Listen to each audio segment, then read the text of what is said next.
प्यारे दोस्तों को आदाब अर्ज है। आप सबसे आरजू है, निवेदन है कि मेरे इस वीडियो स्पीच को अंत तक जो है सुनने की कोशिश करें और आप सबको पसंद आएगा। तो मेरे कहने का तात्पर्य है, जो अभी कोविड-19 के प्रकोप से जो देश का हालात हाजरा है, जो देश में उथल पुथल है, करोड़ों मजदूरों का जो पलायन हो रहा है वो बहुत चिंताजनक है। और जिस स्थिति में हो रहा है, जिस तरह से हो रहा है, वो तो अति दयनीय स्थिति, कभी सोचा भी नहीं जा सकता था कि मानव के साथ ऐसा होगा और उनकी स्थिति ऐसी होगी।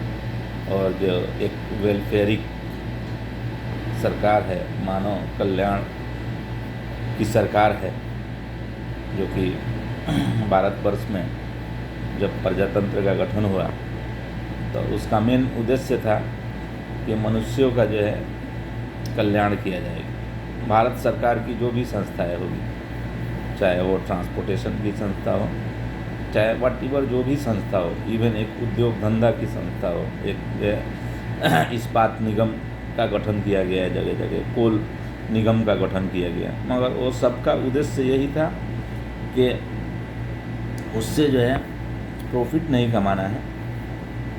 इन योजनाओं के द्वारा भारतवर्ष में रहने वाले लोगों को का कल्याण किया जाए, यानी अधिक से अधिक लोगों को रोज़गार मिले और उनकी दयनीय स्थिति को जो है इसके माध्यम से सुधारा जाए। इवन रेलवे का भी मुख्य उद्देश्य यही है कि लोगों को कम खर्चे में उनके गंतव्य स्थान तक सुरक्षित रूप से पहुंचाया जाए। मगर ये सरकार कोरोना के आड़ में बिना मैनेजमेंट के, बिना सोचे समझे जिस तरह से लॉकडाउन कर दिया और सारे उद्योग धंधे, इवन मझोले से लेके और हर तरह के उद्योग धंधे, कारोबार, इवन दुकानदारी तक बंद हो गए। मगर ये जितने मजदूर हैं, ये अपने भविष्य के लिए तो कुछ भी नहीं रखते हैं, कमाते हैं, खाते हैं और वहीं पे सो जाते हैं। मगर जब ये बंद हो गया और इनकी स्थिति दयनीय हो गई तो उनको ये लगा कि अपने अपने गाँवों में चला जाए, क्योंकि गाँवों में खर्चे कम होते हैं, उनका अपना घर होता है, कुछ जो है खेती बाड़ी की ज़मीन भी होता है, उससे अपने जीविकापार्जन चला सकते। इसी सोच से जो है वो, और शहरों में इस तरह की कोई व्यवस्था नहीं, क्योंकि सरकारें जो है चिल्लाती रही, राजनीति करती रही और वो लोग अपना गंतव्य स्थान के लिए निकल पड़े। मगर ये दुर्भाग्य की बात है, ये बहुत दुर्भाग्य और दुखद है कि अपने ही राज्य में प्रवेश करने के लिए उसे अनुमति की ज़रूरत है, अपने ही राज्य में जाने के लिए उसे अनुमति की ज़रूरत है। उसको मारा जा रहा है, पीटा जा रहा है, अपने ही राज्य के बॉर्डर पे जो है उसे रोक दिया है, जबकि जहाँ से चला है वहाँ का राज्य जो है उसको नहीं रोका, दूसरे राज्य के बॉर्डर में गया वो भी नहीं रोका। मगर जब अपने गंतव्य स्थान तक पहुँच गया तो वहाँ अपने ही राज्य में उसको रोका जा रहा है, उसको ऐसे ट्रीट किया जाता है जैसे कि वो विदेशी है और किसी दूसरे देश के बॉर्डर पे जो है वो खड़ा है और बगैर वीज़ा और पासपोर्ट का प्रयास कर रहा है जाने के लिए। मानते हैं कि अगर ये शक है कि वो कोरोना से ग्रसित है और अपने जो है गृह प्रवेश के बाद वो लोगों को जो है कोरोना ग्रसित कर सकता है, तो वहाँ पे उसका जांच करा लो, टेस्टिंग करा लो, 2 रोज़ रहने का, खाने पीने का व्यवस्था कर दो और फिर उसके घरों तक पहुंचा दो। मगर इतना भी नहीं कर सकता है, उसको लाठी डंडे मार करके जो है रोकेगा। अगर कोई बीमार हो गया तो उसकी बीमारी की इलाज कराई जाएगी, कि उसके डंडों से मार करके रोका जाएगा कि तुमको अपने घर में नहीं घुसने दिया जाएगा। ये तो लोकतंत्र रहा ही नहीं, ये राजतंत्र से भी बदतर हो गया है।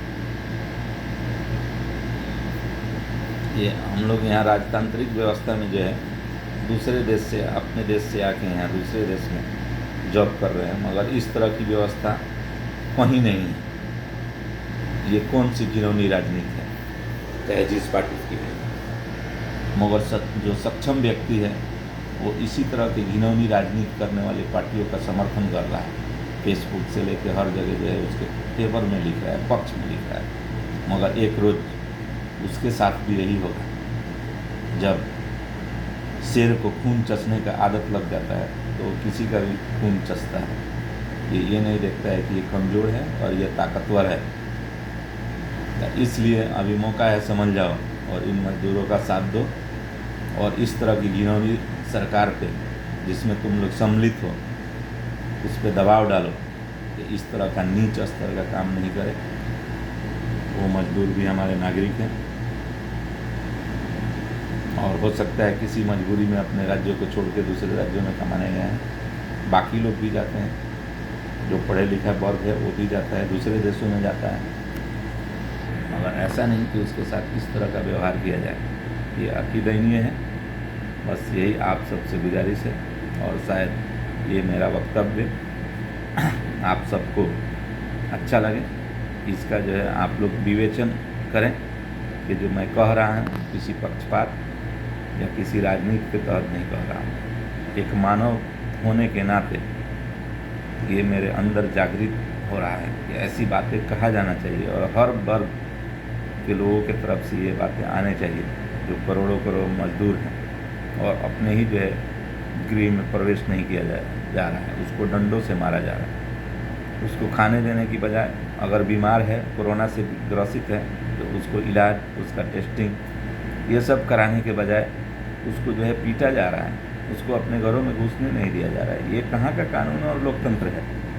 ये तो सीधे सीधे जो है फंडामेंटल राइट्स का उल्लंघन है। एक तरह से बगावत का दावत दिया जा रहा है कि हाँ हम ऐसा करेंगे, तुमको जो करना है करो।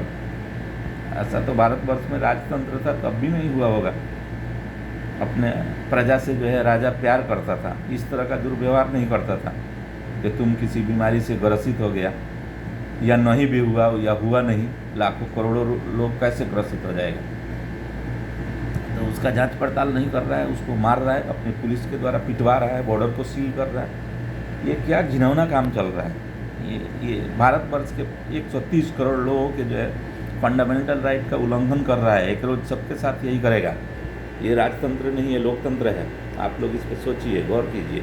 बस जय हिंद, यही कहना था। बस आप लोग समझदार हैं और खुद विवेचन करने वाले हैं। जो भी हालात हाजरा है उसका अध्ययन कीजिए, विवेचन कीजिए और उसका विरोध कीजिए। बस शुक्रिया आप सबका।